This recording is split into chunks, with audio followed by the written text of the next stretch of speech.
Ladies and gentlemen, the first man to build 21-inch biceps, drug-free. I feel good. I feel good because let me tell you something, my friends.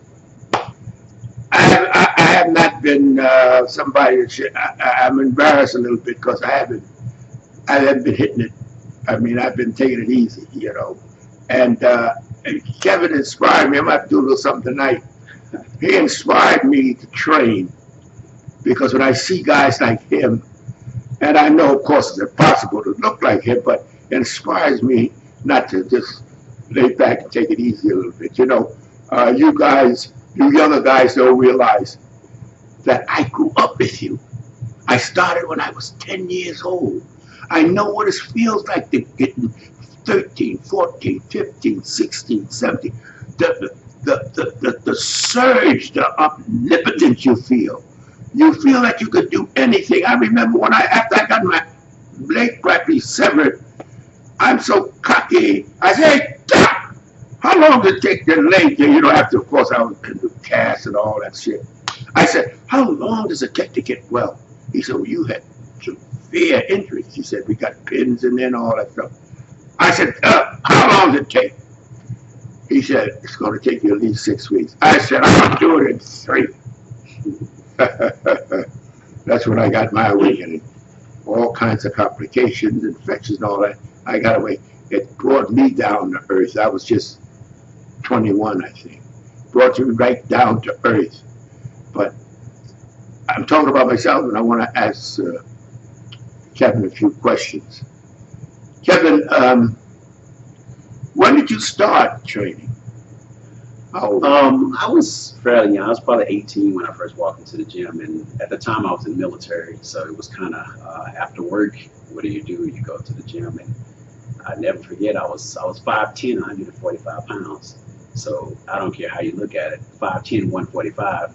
You're skinny. I don't care how you look at it. So I wanted to initially just gain some weight, and that's how it all started. As a guy that when he got off of work, he went to the gym, and that was it. And also, this was probably back in 1990. Now, what got you involved when you said go to the gym? Had you ever trained before that? Before that, I was a scrawny little skinny kid. But never really consistently trained with weights though. Never. What got you hooked to weights? I would say the thing that hooked me the most was I never forget. I got up to about 175 pounds, and you know, these big guys in the military, they would look at me and they'd like, man, you should compete as a bodybuilder. And I'm like, I weigh 175. Now, I'm going to interrupt you a second. You said you got up to 175 pounds. Yes. What were you doing? Anything special? It's just I started training at the age of 18 and kind of was, you know, eating. And at that time, you know, I was using products like weight gainers and stuff like that, you know, that was available in the 90s. And I think for me, it was just just training consistently, you know. And I was that guy, I didn't know what I was doing. I'd go in the gym, I'd train total body every day, you know, 3 or 4 times a week, total body. But that's just what I did. And like I said, I was instinctive, right? It was, I just didn't know that was all I knew. I went in the gym and I was young. But why did you do it every day?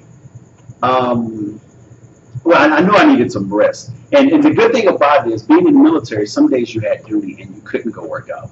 So I would take that as my rest day when I couldn't go to the gym.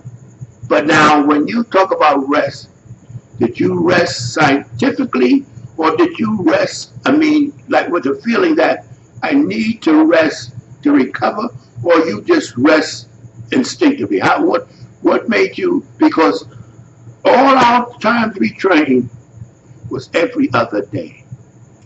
You don't grow while you're training. No.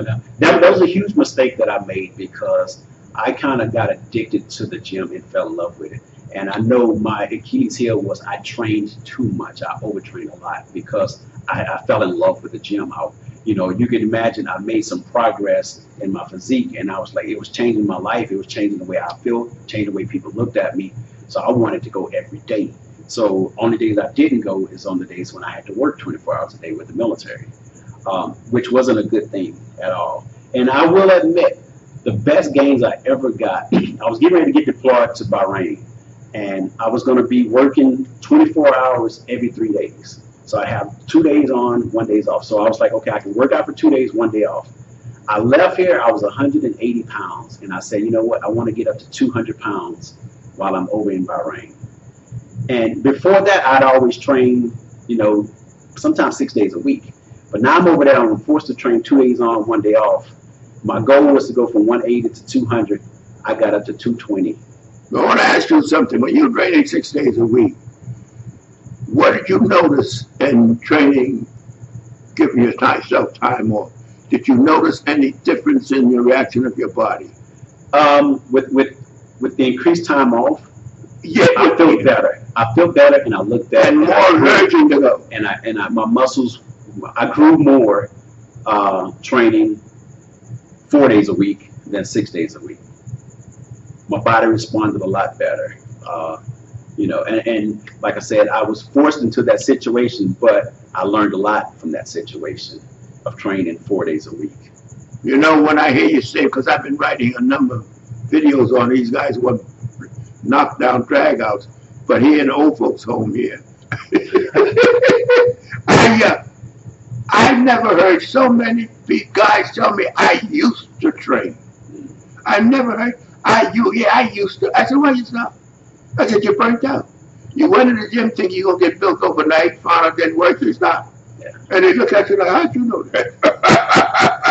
But that's the difference in why you look so well and your body is progressing the way it is, because you have that innate instinct. A lot of people just don't have it.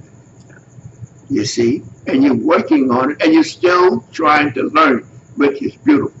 Now, when I tell these guys, nobody can tell me nothing about weight training. Now, they're jumping around. You know, every time you turn around, I got one of these jump around things, the fad, this and that, and this and that. You remember Billy Banks? Yeah. Really? Because it was fad is gone. Too intense. Yeah. People can't keep that up. Yeah.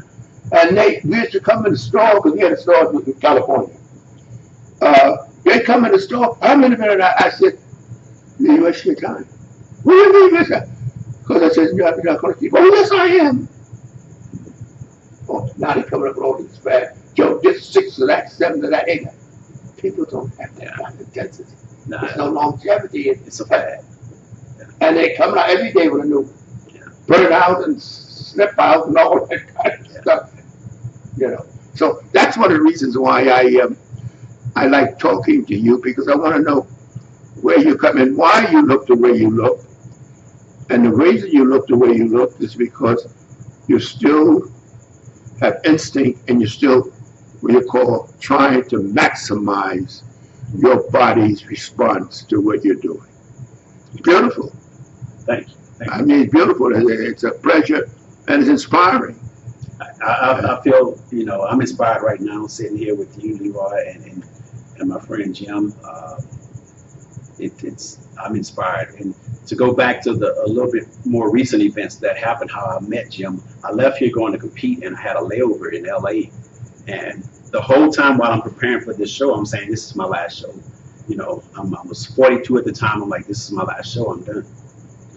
And I get to the airport, and Jim walks up to me and say, hey, are you going to compete in Pittsburgh? And I say, yeah. And he was like, me too. And here it is, and he has that shirt on that said life begins at 80. So here in my mind, I'm thinking, okay, I'm too old. It's time to move on to something else. And I meet Jim. At the time he was 81, 82? 81, headed to compete in the same contest that I was competing in. And I'm 42 at the time, and Jim tells me, man, I didn't do my first show until I was 45. How can I walk away from something I love after meeting that guy and hearing that? Now, why did you want to walk away? Because you weren't getting the response you wanted? You know what? I wasn't getting the response that I needed from my body, but I was doing some things wrong. And doing those things wrong was kind of misleading me and sending the wrong signal to me to say that your body is done, you know. But what it was just like I said, plain and simple. There were some things that needed to be changed within the way I was training and within the way that I was eating. It's good. You know, Arnold and I, we have long time. When you go to my website, you'll see us together, the number of pictures. One picture, you see me, I'm putting my finger in his face because he got dominated. Oh, Arnold was the domination. And he don't get dominate me because I'm a Taurus bullhead. You know, so, and you picture me putting my finger in his face. We used to have long discussions, not argument, discussion. And he said once, he says, if you could tune into your body and know just when you have recuperated to go on to the next step, he said, you'll completely progress. And I looked at that and said, it's got, because you know what? Once you get full recuperation, the body drops back. People don't know that. It's only so long. In other words, if you did say a curl, 10 reps of a curl, and say your body fully recuperates in 2 days. Once it recuperates, it begins to slowly decline in its efficiency. Now, if you could pick that up, which I mean, I never even thought twice about it, but we were talking about it. He feels that you will continually progress. A lot of you guys get frustrated because they see no more progression. I'm not kidding. That's quickie with me because they're doing not enough or too much. Most cases, like someone like you were doing too much. Yeah. Now, well, where you're training now, are you training to enter anything? Yeah, right now, November 1st, so about 6 weeks out right now. From now. Yeah. Are you doing anything special now? You know what I mean? You know, are you working on? As far as for the contest prep? Yeah. No, I'm keeping it simple. I'm keeping it simple, nothing drastic. And that's the problem I used to make in the past. I would make these drastic changes and my body would have an adverse reaction to those changes. So now I'm keeping it very simple, minor little changes based on how I look every week, and not just, okay, the blueprint says you change this every week, you know, but now it's based on how I look and how I feel. Very minor little adjustments. Well, I was in the continuity game when I was training. I just found that the main exercise for my biceps, I did them all, was the alternate dumbbell curls. That was the main. I concentrated on that because the continuity was there. Yeah. I kept feeling. And you know, a lot of guys think jumping all over the place is good. I don't. But see, like anything else, gotta feel it. Yeah. And you begin to feel it. Yeah. You see, that's great. That's great. All right. All right. Wait a minute. Before you click away, I want you to subscribe, like, comment, hell, even dislike if you want to. At least do something before you get out of here.